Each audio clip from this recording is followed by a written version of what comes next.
دعوتكم اليوم ليكون لكم أمير سواي.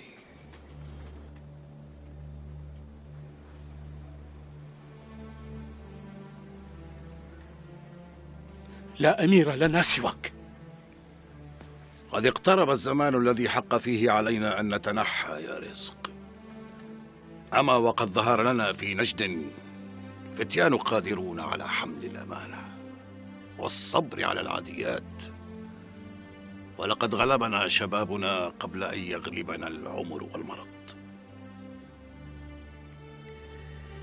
وحتى نبقي لنجد رايات تسمو وتطمح دائما، لابد لنا من جنود قادرة على رفع هذه الرايات وعلو شأنها.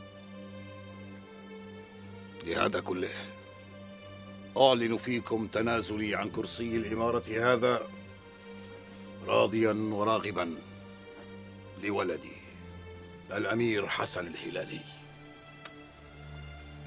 وأترك في قيادة الفرسان والرجال الأمير أبو زيد الهلالي، ودياب بن غانم وزيرا ومشيرا للأمير حسن، وبدير بن فايد قاضيا ناصحا في الملمات. فهل من معارض؟ أسكتنا بأولادنا أيها الأمير. بعد عودتنا من اليمن أيها الأمير، سأعيد سيف كليب إلى مكانه ليظل رمزا من رموزنا، لا سيفا نقاتل به بعضنا البعض.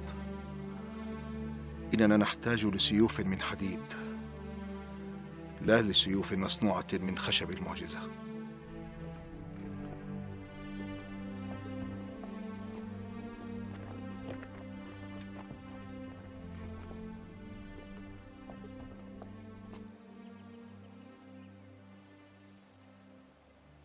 يا بني هلال وبني الزغبي وبني الزحلان وما جاورنا من الإمارات، قد تم بعهد الله وعونه الاتفاق على أن يكون لكم أمير جديد، هو الأمير حسن بن سرحان الهلالي، وسيكون أبو زيد الهلالي قائدا لفرسان نجد، ودياب ابن الأمير غانم وزيرا ومعينا لولدنا ومشيرا له في الملمات.